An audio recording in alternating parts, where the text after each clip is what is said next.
I want to dedicate our story tonight to the yahrzeit of my dear friend whose yahrzeit is this week, Rabbi Rabbi ben Zev, who was a phenomenal chassid, and as his name, Ariel, means lion. He was a lion in the service of God, and one of the characteristics of a lion is that they're not afraid of things. Because if you're a lion, you're the king of the jungle, so why should you be afraid? On Motzei Shabbos on Saturday night, there's a custom to sing a song called Al Tira Abdi Yaakov. Don't be afraid, my servant Yaakov. After Shabbos is over, and we're getting back into the world, and zurück zu der Welt and zurück zu der Geld, in the language of the song of Rabbi and Spiritual, back to the money, back to the world. So a Jew may be frightened, and therefore there's a song that we sing, God's promise. Please don't press that. Don't press that. The promise is, Al Tira Abdi Yaakov, don't be afraid, my servant Yaakov. So on that note, and very in sync with the Torah portion of this week, where God takes care and destroys all of our enemies, I want to share with you two incredible stories on this theme.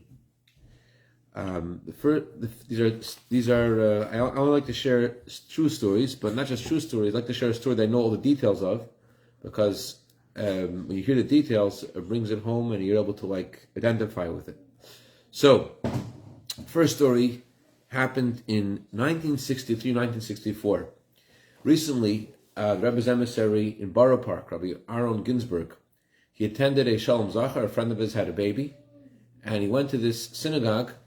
And the father of the baby, his uncle, whose name is Rabbi Lev Eisner, he sees this Chabad rabbi at the Shalom Zachar. They're celebrating a brand new baby, Shalom Zachar, on Friday night in the synagogue, and it's full of people.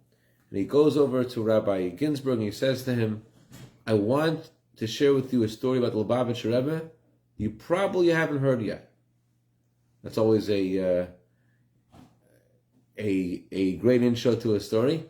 And the whole shul is quiet, and Levi Eisner shared the following story publicly from him. He says this story happened 60 years ago, but he says it has three parts. He saw all three parts, and the way he shared it, he remembers every detail, and so it's very accurate. Rosie, come here, please. Rosie, come here. Rosie and Zalman, come here. Come closer. Come closer. No, not computer now. Come closer. Come. So, stories like this.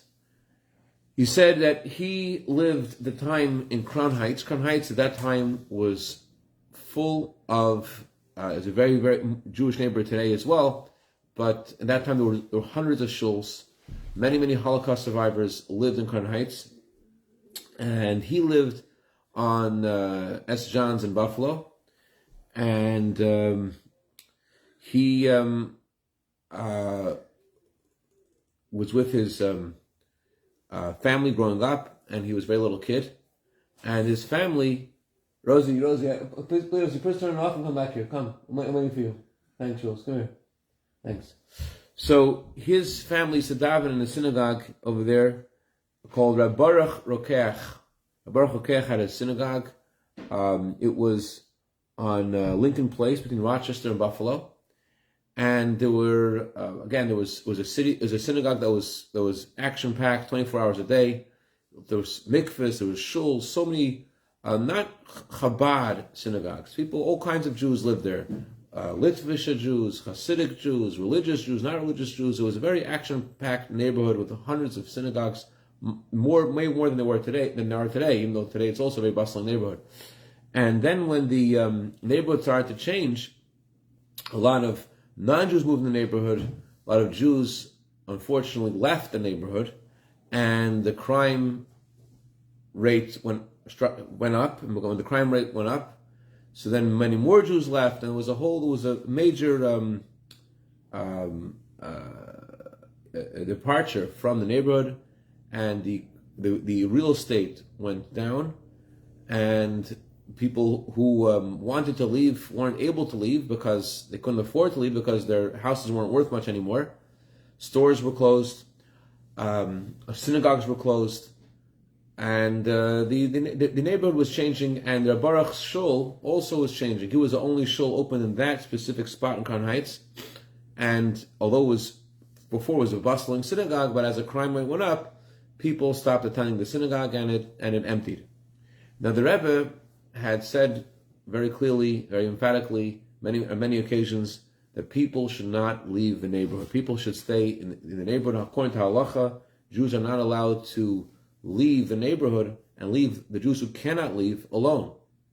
So it's forbidden, according to halacha, for Jews to depart from the neighborhood. This happened in many other cities in America, many neighborhoods, but the Crown Heights is unique in that the Chassidim and many others listen to the Rebbe, and it still is a Jewish neighborhood. But in many other neighborhoods, even in Los Angeles, like in Jews originally lived in farther east in Boyle Heights, and now there are no Jews there.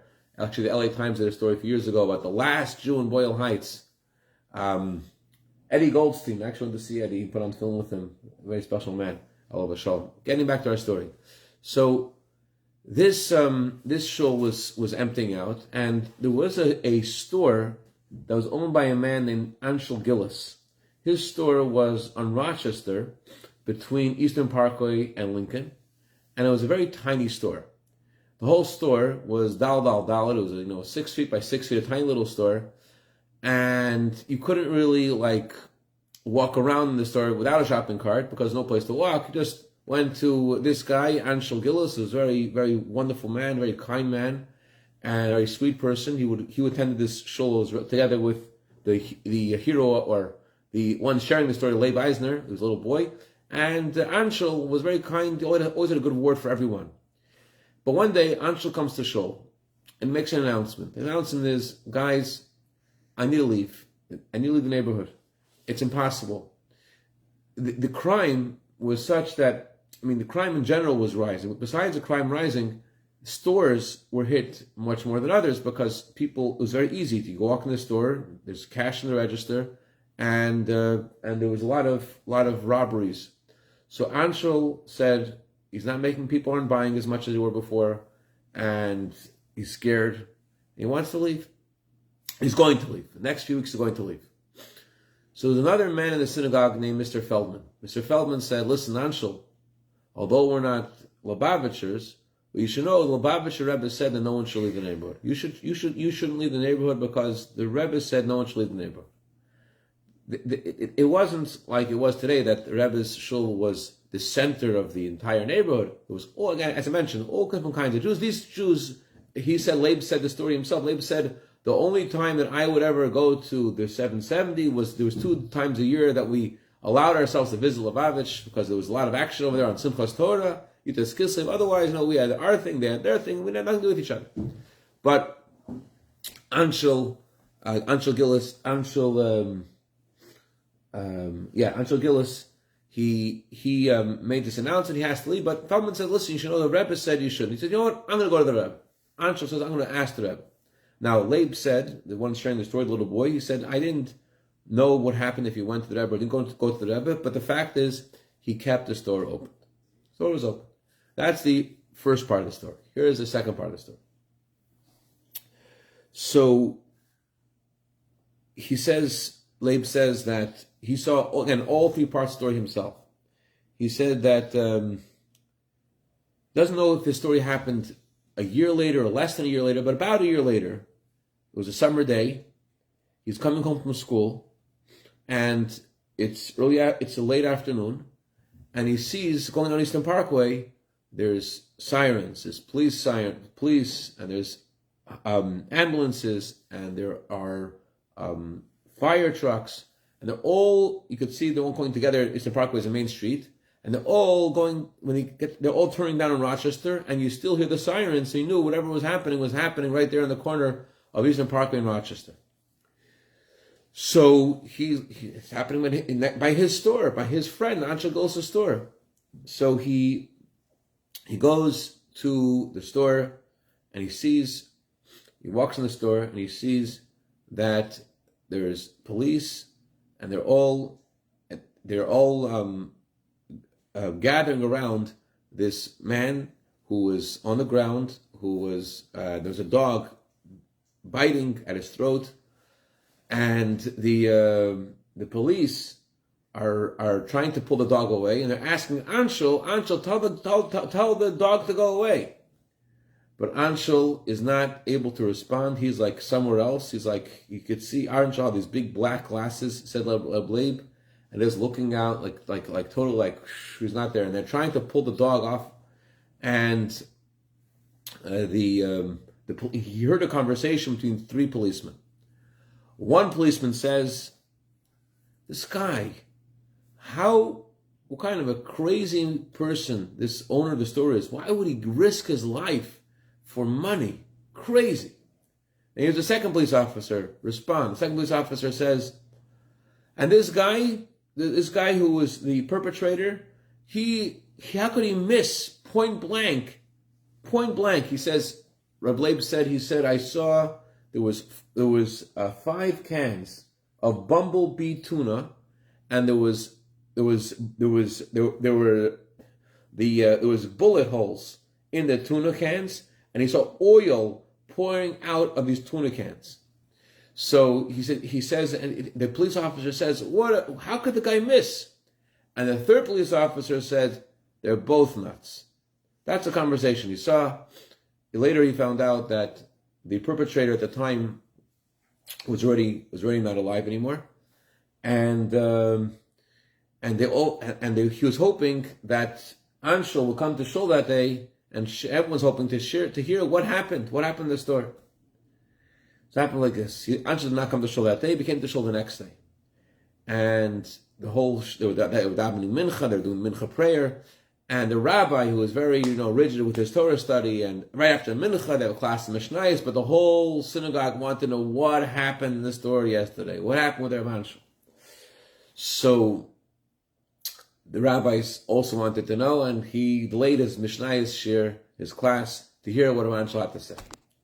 Rabbi Anshel said like this: "You remember I wanted to move out about a year ago, and Mr. Feldman said I should go to ask the Rebbe. I went to the Rebbe, and when I came to the Rebbe's office, I went to the secretary and I asked to see the Rebbe.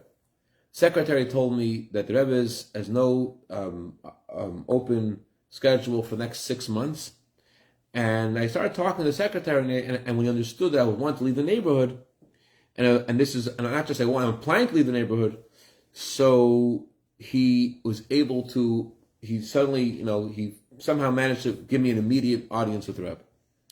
I came into the Rebbe, and the Rebbe invited me to sit down, and the secretary said it's good to give the Rebbe a note to describe what's going on.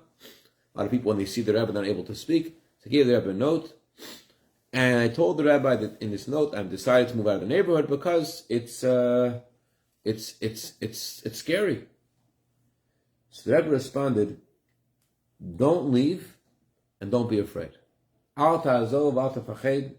Stay here and you'll be successful. Don't leave, don't be afraid. Stay here and you'll be successful."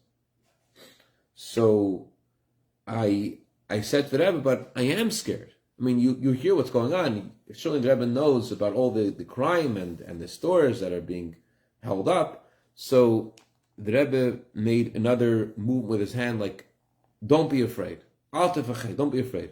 And then the Rebbe said, in a very strong way, very emphasized way, Yerozi, the Rebbe said, "Keiner vet of eich kein shlita nicht haben." No one will be able to have any shlita, any control over you.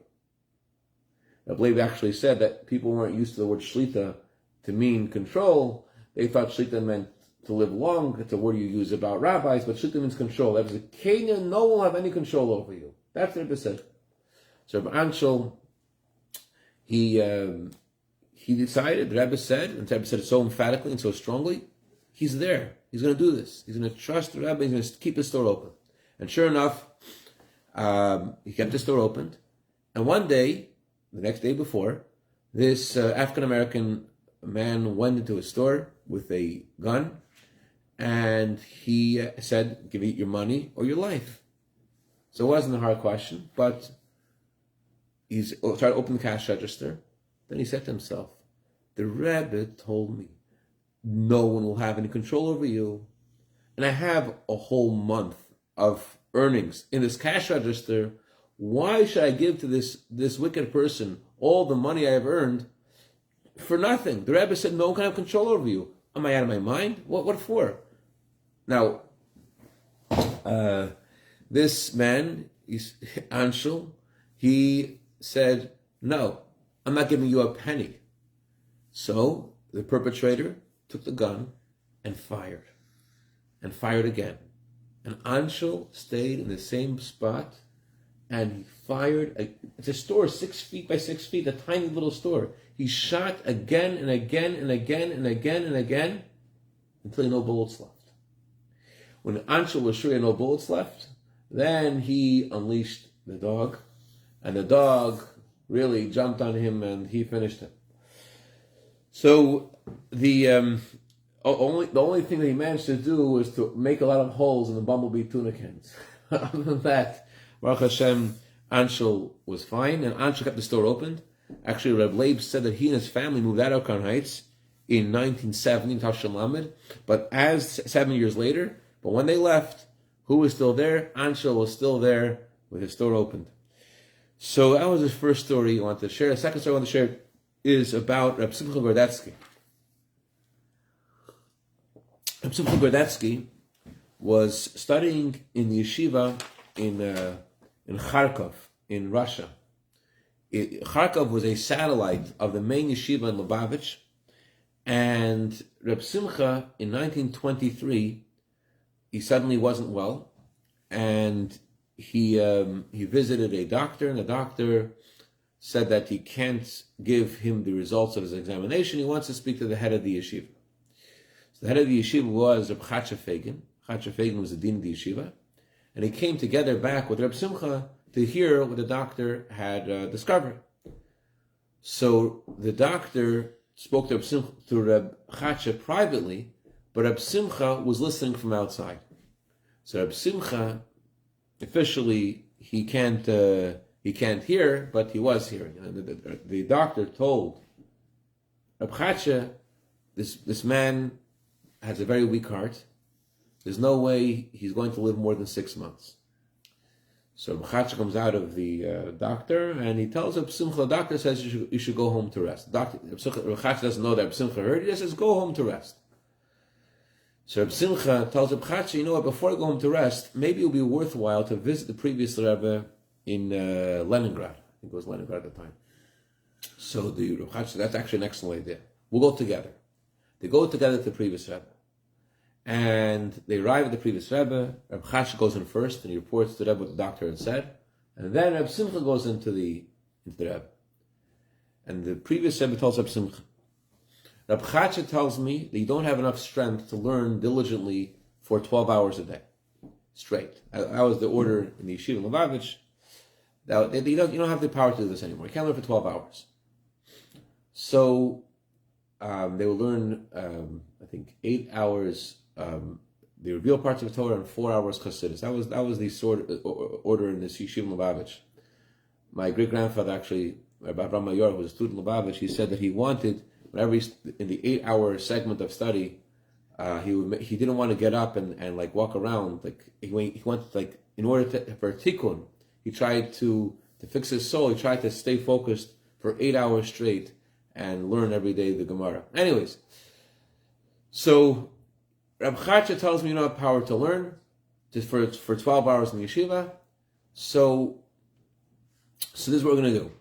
If I'm going to ask you to do something else, I want you to work for me. You're going to be a shadar. You're going to be an emissary of the rabbis, meaning of the previous Rebbe. You're going to be a fundraiser for the yeshiva. And you will live a long life. That's what the previous Rebbe said. Be a fundraiser for the yeshiva and you'll live a long life. So he took on this responsibility, and this was in 1923, and then the whole world turned over, besides the communism, besides the war. But Reb Chatzah stayed in Russia, and he was able to successfully fulfill his post teaching and raising funds to the yeshiva being incarcerated. You can read about Rabbi Simcha's incarceration in the phenomenal book called In the Shadows of the Kremlin. And Rabbi Simcha survives, and he leaves Russia in 1964. He left in 1964, and he moved to Israel. He was thinking he should move because of his frail health. As the doctor told him, he can't live more than 6 months. He should probably move to Bnei Brak, where he would be closer to doctors and hospitals. So he asked the Rebbe where he should move to. The Rebbe told him, whoever took care of your health until now will continue to take care of your health. Instead of moving to Bnei Brak, you should stay in Kfar Chabad. And that's where he stayed. And he lived in Kfar Chabad till 1984. And one day he did pass away 61 years later. After 61 years, after the doctor said that he was going to pass away in 6 months. So, as Hashem tells us on Motzei Shabbos and Saturday night, Al Tira B'Yakev, don't be afraid. No one has any control over you. We're in Hashem's hands, nothing to be afraid of. We have to be empowered and feel besimcha, feel joyful that we're going out of this exile, we're heading towards Geula, heading towards Mashiach, and even before Mashiach comes, no one has any control over you. We're safe in Hashem's hands.